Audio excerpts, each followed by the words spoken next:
Okay, importance of mental health is always underrated, especially for Gen Zs. So let me be clear why you are watching this video. You're watching this video because you have suicide thoughts. You had a breakup, I don't know, your parents kicked you out, your I don't know, your business or your degree didn't work as planned.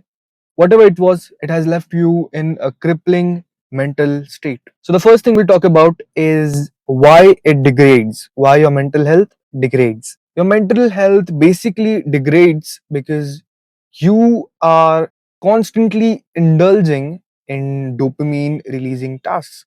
You are doom scrolling, you are watching porn every day, you are binge watching Netflix shows and whatever gives you instant gratification.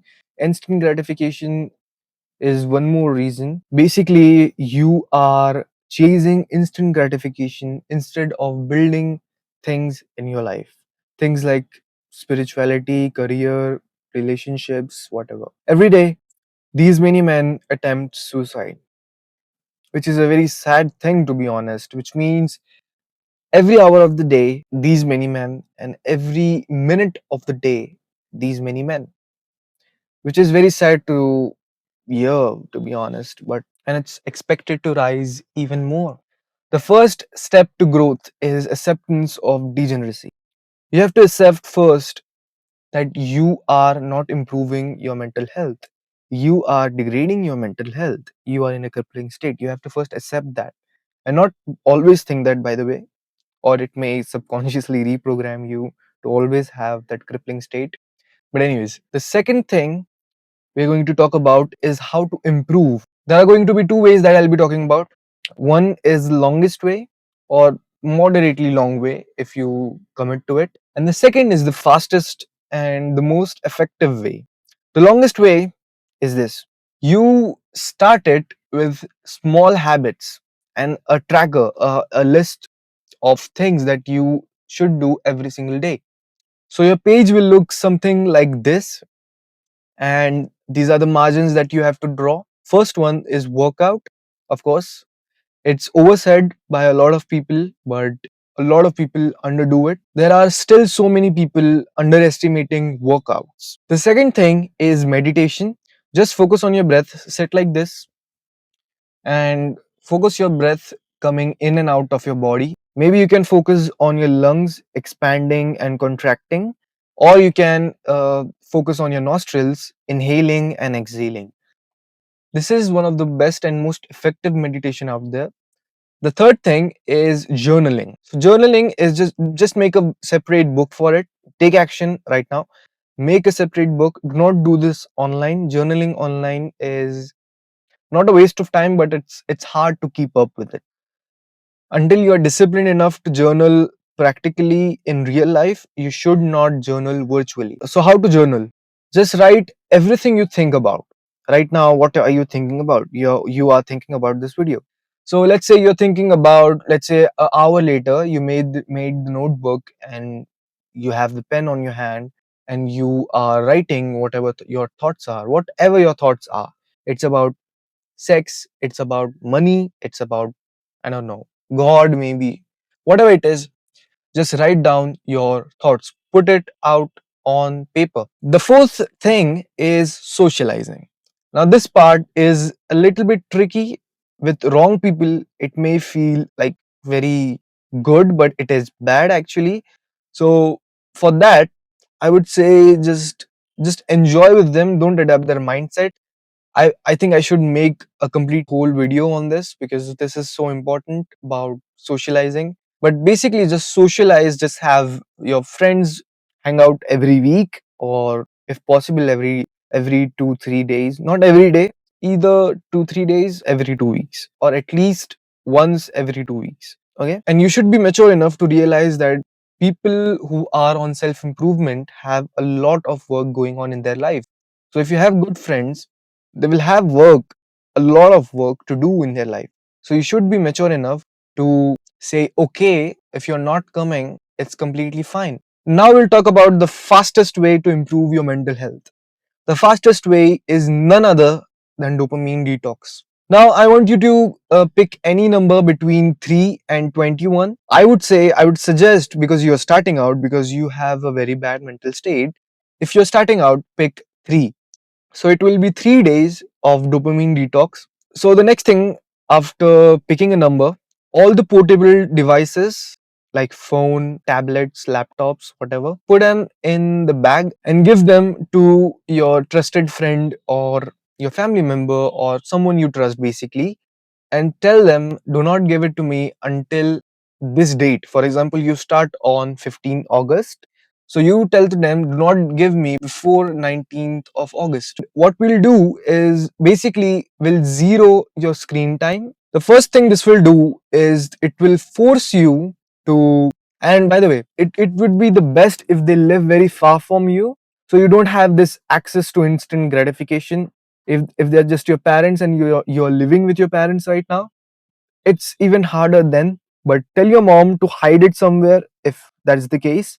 Tell your, I don't know, dad to take it to work every morning with them. I don't know, whatever you can do to basically force you and your mind to enter into this state of boredom, where you're just bored constantly for hours, or you're doing something that requires a lot of energy, efforts, or it's not instant gratification, it's delayed gratification, something like reading, something like that. So this was the fastest way to improve.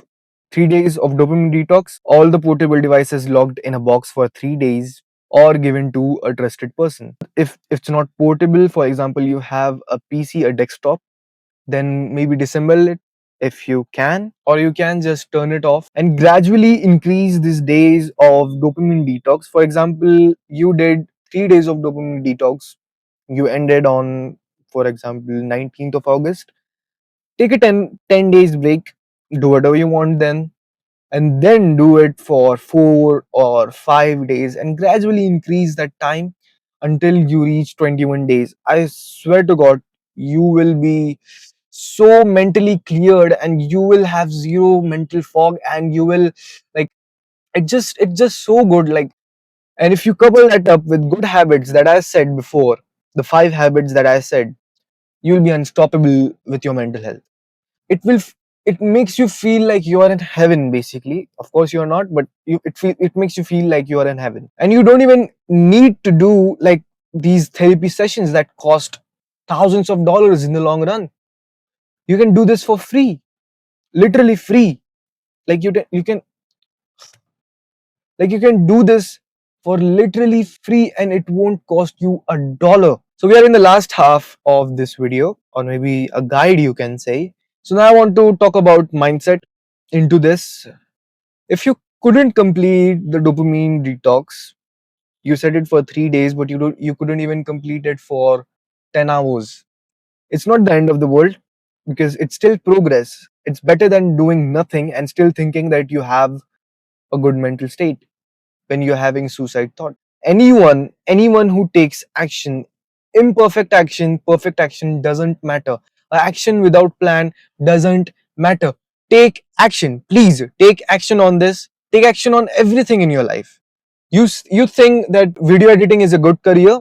Edit for a week and see if it's like aligning with your values and your goals and whatever. I want you to take imperfect action as soon as possible. But wait, imperfect action? What does it mean? You may think this man is encouraging me to prioritize imperfect action over perfect action. The thing is, imperfect action is very easy to take, and you are probably very degenerate. Don't, like, nothing personal, no offense, but if you have a crippling mental state and you have probably made no money, you probably have very bad relations with the people who should be very close to you, whatever the thing is. So you aren't really like this eligible person to take perfect action with a perfect plan. The easiest way right now for you to make progress on this is by imperfect action. Now, I may be wrong here. You may be right. You may have a lot of money. You may have good relations, but you still may have a crippling mental health. Then you can say that I am eligible for taking this moderately planned action or highly planned action. But if you are not eligible, Just take action. Any action would be good. Make that habit tracker that I talked about. Just do this. You'll be far ahead by 90% people, because 90% of the people won't even take action on this. Let's say you are watching this on your bed, lying to sleep. Get up, take a paper, make the habit tracker, or maybe do meditation for 10 seconds. 10 seconds. That's it. By the way, even if you complete like 10 seconds of a meditation, you get to tick the part of meditation. Even if you like run for 1 minute or play football, you get to take the part of workout. Even if you journal one thought, you will get to take the part of journaling. What this will do is this will set you up for success in mental health. The thing is, we think that these small actions and these small things doesn't really matter. 10 seconds of meditation doesn't really matter, but you cannot do 20 minutes of good meditation without fucking up the first half of your meditation journey. That is the thing. You can just work for 8 hours straight the first day, right? What do they do in school? They have to program your mind for working 8 hours a day from preschool. Years of programming. Then you work for them for 8 hours. How can you expect yourself to meditate for 20 minutes in the first try? Meditate for at least, let's say, 1 minute. Okay, close this video, do it for 1 minute. Imperfect action will always beat the person with perfect plan but with no action. So take action as soon as possible on this video. This was the video. Hope you liked the video. The comments are open for appreciation and criticism.